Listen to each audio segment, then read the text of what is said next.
Gemini, hi, welcome to Mystic Queen PH at ito ang energy update for August 1 to 15, 2025. So if you're interested in private readings, meron tayong link sa description at sa pinned comment. Pakicheck nyo na lang information kung paano mag-book for a private reading. And please subscribe to our channel to show your support, like, share this video, at comment na rin kayo kung kayo ay naka-resonate. Let's see, Gemini, what's up? The Ten of Wands, the Fool, Ace of Cups. Alam nyo, Gemini, matatapos na ang inyong paghihirap. Kung ano man to, no? Eight of Cups, oh. You are going to a new direction. You are leaving a situation that is no longer serving you. Na parang napakaraming responsibilities na hindi naman talaga para sa'yo, no? Pwede kasing may mga inaako kang responsibilidad na hindi mo naman talaga responsibilidad, na yun yung nagpapabigat ng kalooban mo or nagpapahirap sa'yo sa ngayon. Yan din yung pwedeng nagiging limiting beliefs mo, na parang iniisip mo, ay hindi na ako makakaahon kasi ang hirap ng ganitong sitwasyon. Iwasan mo yung ganon, self-limiting beliefs. Kasi you are about to experience freedom with the Fool. This is new beginnings, something that will make you feel happy, no? The Ace of Cups. And the Wheel of Fortune is about change. This is your destiny, your future. May mga nag-shift for you for the better. So, yung iba sa inyo, finally, maglalakas loob na kayo na gawin, simulan, yung mga gusto nyo talaga. Hindi lang dahil sa sinabi sa inyo, yun yung gawin nyo. Kung saan talaga kayo mas nagre-resonate. Kung saan talaga yung inyong passion, yung puso ninyo. And dahil doon, no, the moment na inaccept nyo, what is your passion, what makes you feel happy, doon na magsisimulang magbago ang buhay mo in a positive way, sa positibong pamamaraan. Tingnan natin ang inyong kaperahan. Money career. Ace of Wands.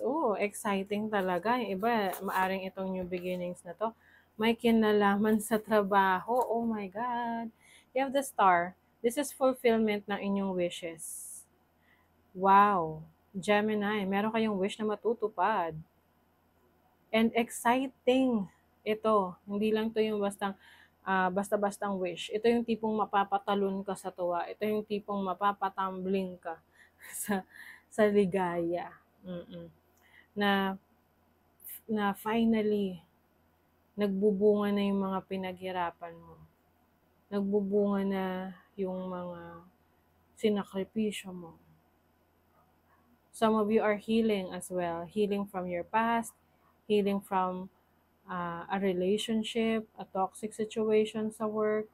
You are taking care of yourself right now. Let's see sa love life. Love life ng mga Gemini. Pwede kasi may bagong person sa buhay mo, no? This can be a fire sign, Aries, Leo, Sagittarius. The Six of Wands. Oh my God, this is going to be a successful relationship for you. You may be meeting, meron ka mamimit na soulmate connection, soulmate energy, na parang matagal mo na siyang kakilala, pero kakamit mo lang sa kanya. I also see na nagiging malakas ang appeal mo sa maraming tao. Maraming nagkakaroon ng romantic interest, admiration, appreciation sa'yo. Especially if you are always seen by a lot of people. So for example, ikaw ay nasa social media, active ka, or ikaw ay celebrity, social media influencer, content creator, or sa iyong area, no, sa field mo, sa industry where you are working from.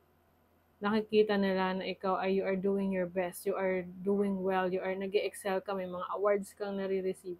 So, marami ka ring mga admirers. They can be potential romantic partners, but mas maganda na mag-focus ka muna doon sa mga goals mo. Oo, kung single ka, no? Pero kung in a relationship ka, maaaring kahit na meron ka ng relationship, may nagkakagusto pa rin sa'yo.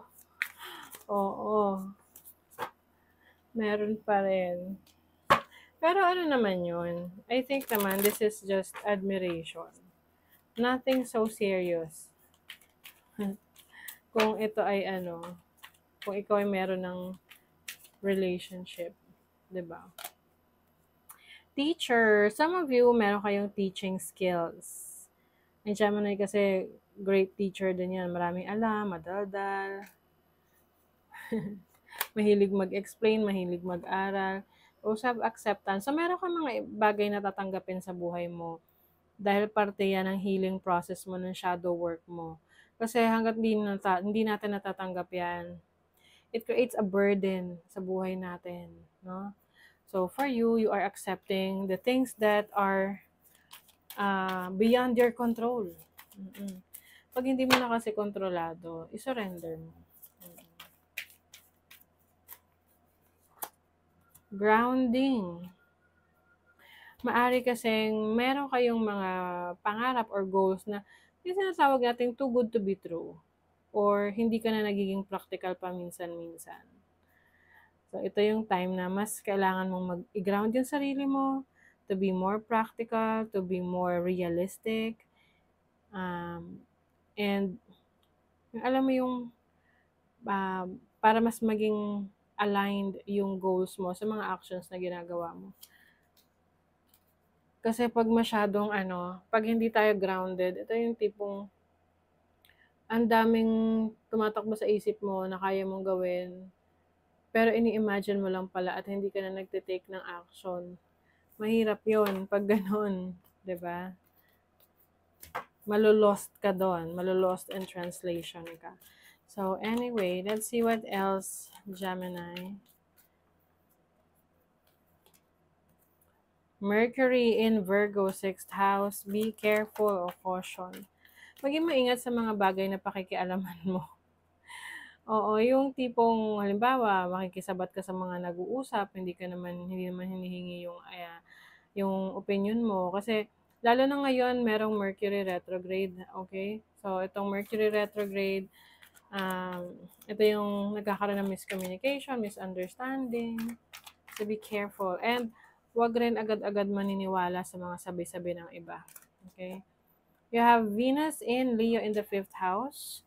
So if you are dating right now, you will have fun experiences with your person. Kung meron ka namang karelasyon na, o ayun, kayo ay may mga events or activities together na may enjoy nyo talaga. Like having fun. Example, pupunta kayo sa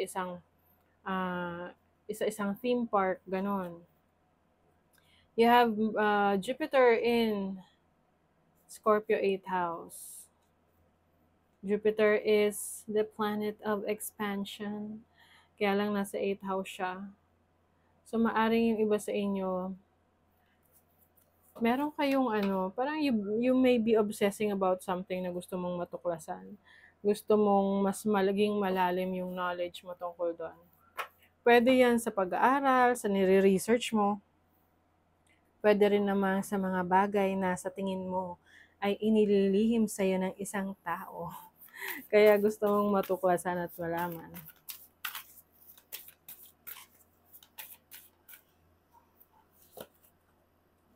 Ask for help.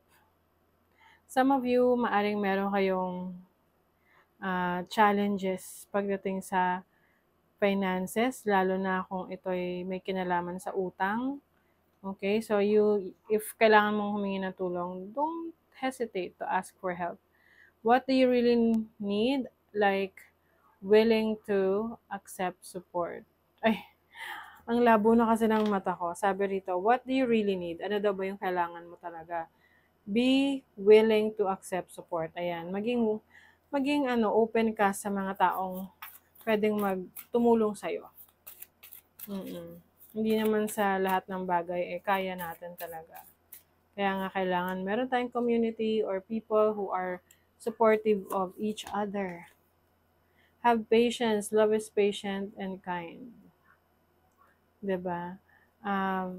if meron kang kailangang intindihin na tao sa buhay mo, na mahal mo, kung talagang mahal mo, iintindihin mo. 'Di ba? Hindi naman kailangan na hayaan mong ah, ano, ah, hayaan mong i-take advantage ka. Pero kung ano yung hanggang saan mo kayang magpasensya, magpasensya ka. Okay? So, that is your reading, Gemini. Thank you so much. See you again.